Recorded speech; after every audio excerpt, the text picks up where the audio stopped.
वहाँ में ही राज्यपाल महोदया का जो भाषण था, राज्य सरकार के 1 साल का जो उपलब्धि था, एक अनोखा था, मिसाल था। और राज्य सरकार ने जो काम किया है वही सब कुछ है, अलग से कुछ नहीं है। और 2000 कोविड-19 के उपलब्धि 1 वर्ष का था और अभी तो 2021 शुरू हुआ है, नया वर्ष, विकास वर्ष, युवाओं का वर्ष। रोजगार के लिए जितना सरकारी जो रिक्त पद है, माननीय मुख्यमंत्री महोदय सभी रिक्तियां मंगा कर सब भर रहे हैं।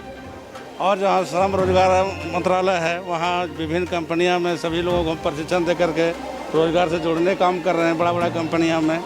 तो सरकार का लक्ष्य है कि हर व्यक्ति का हर हाथ में रोजगार मिले, क्योंकि झारखंड खनिज संपदा राज्य है, धन का कमी नहीं है, राज्य सरकार का मन का भी कमी नहीं है। सब लगे हुए हैं, हर एक जिला में हम भर्ती कैंप लगा रहे हैं और अधिकारी वहाँ जाएंगे, जिनको इच्छा होगा जॉब करना है वो आएंगे, सबको लोग भर्ती करेंगे।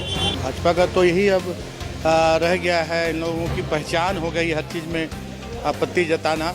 अभी तो हमने जो किए हैं वो अभी भाषण हमारे माननीय राज्यपाल महोदया ने अभी जनता को बताने का काम, हम जो करेंगे अभी आगे करने जा रहे हैं, जब उसको हम बताएंगे जनता को तब तो इनको और मिर्ची लगेगी। अभी तो जो हमने किया है उसे माननीय राज्यपाल महोदया ने के माध्यम से हमने सदन को बताने का काम किया, जनता को बताने का काम किया है। जरूर मिर्ची लगेगी इन्हें, क्योंकि इन्होंने कुछ किया ही नहीं अपने समय में, और जब हम काम कर रहे हैं तो इन्हें अच्छा नहीं लग रहा है, इन्हें बुरा लग रहा है। कल का अभिभाषण सरकार के किए हुए काम और फिर आने वाले दिनों में जो सरकार अपना संकल्प लेती है कामों को, उसी को प्रतिबिंबित करती है। और हमें लगता है कि जो कोरोना काल में सरकार ने मजदूरों के लिए, गरीबों के लिए करने का प्रयास किया है, और ख़ास करके 1 वर्षों में कई महत्वपूर्ण कामों को उसका उन्होंने जिक्र किया है। चाहे वो छात्रों के स्टाइपेंड के बारे में बात हो, मजदूरों के मजदूरी बढ़ाने की बात हो, ये तमाम चीज़ें, स्वास्थ्य के क्षेत्र में जो बेहतर करने का प्रयास किया है, उन चीज़ों को संकलित करके राज्यपाल के अभिभाषण में देने का प्रयास किया है। अब उन्हें कोई रास्ता न दिखता तो विपक्ष इस प्रकार की बातें करती है। ये तो अपने आप में उन्हें अवसर मिलेगा, वो बहस में बातों को रखे, सरकार उसका उत्तर देगी। राज्यपाल महोदया ने जो भी पढ़ा है अभिभाषण, वो सरकार ने उनसे झूठ पढ़वाया है, झूठ का पुलिंदा है वो। एक भी काम हुआ नहीं है। अब जो काम हुआ है या तो भारतीय जनता पार्टी की रघुवर दास जी की सरकार के समय हुआ, या जो होने वाला है वो उन्हीं की सरकार की उपलब्धि है। अब दूसरे की सरकार की उपलब्धि को वर्तमान राज्यपाल के माध्यम से पढ़वाना ये बहुत ही दुखद है। हम सब इसकी निंदा करते हैं, भर्त्सना करते हैं। इसकी गूंज 1 तारीख से जो विधायक दल, जो विधानसभा की गतिविधियां चलेंगी तो आपको सुनाई पड़ेगी। राज्यपाल की भाषण में कुछ नई बातें आनी चाहिए थी, नया योजनाएं आनी चाहिए थी। ना आपके पास रोड है, ना पुल है, ना कुछ नया स्कीम है, ना ITI कॉलेज जो नए बने हुए उसको चालू करने के, ना डिग्री कॉलेज बने हुए उसको चालू करने का है। तो नया कुछ भी नहीं, ना पैरा टीचर के लिए है, ना आंगनबाड़ी के लिए है, ना नए युवाओं के लिए कुछ रोजगार के लिए है।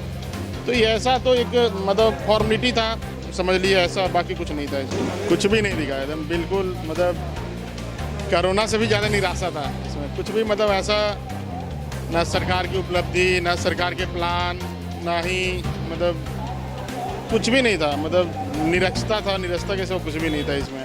तो ये बजट सत्र है और पिछला बजट सत्र चल रहा था। 22 मार्च को लॉकडाउन की घोषणा हुई थी। उसके पहले मार्च के फर्स्ट वीक में हमारा एक प्रश्न था इसी विधानसभा में, और हमने कहा था कि राज्य में जो प्रवासी मजदूर हैं उनकी समस्याएं बहुत गंभीर है। 90 के दशक में भले ही यहाँ राज्य माना जाता था औद्योगिक में, 90 के बाद अगर झारखंड के गांवों की स्थिति सुधरी है तो प्रवासी मजदूरों की वजह से। तो इसलिए एक प्रवासी निदेशालय सरकार कम से कम गठन करे। उस समय हमारी बात को बहुत प्रमुखता से नहीं लिया गया, उसकी गंभीरता को नहीं समझा गया। वैसे सरकार ने कहा था कि हम विचार करेंगे। इन 15 दिनों के बाद जो लॉकडाउन और उसके बाद से जो स्थितियाँ पूरे देश के सामने आई, इससे लगा ये कितना जरूरी था और कितना ये है। सरकार इस दिशा में कुछ तो कदम बढ़ाई है, मजदूरों को लेकर के कुछ नीतियों की घोषणा हुई है, लेकिन लगता है अभी भी जो ज़रूरत है उसमें गैप है। और इसलिए हम तो यही चाहेंगे, अभी बात भी होगी कि साल भर पहले जो प्रवासी निदेशालय उनके लिए स्पेशल नीतियों की बात सरकार ने कही है, अब तो उसके गठन की दिशा में आगे बढ़े। जब टूटती है आस, जब थकती है सांस, जब रूठते हैं अपने, मुंह मोड़ता है जमाना, जब अंगड़ाई लेता है संकल्प, फिर बनती है कहानी, बनते हैं अनमिट निशान। देखिए मेरे साथ संघर्ष की दास्तां।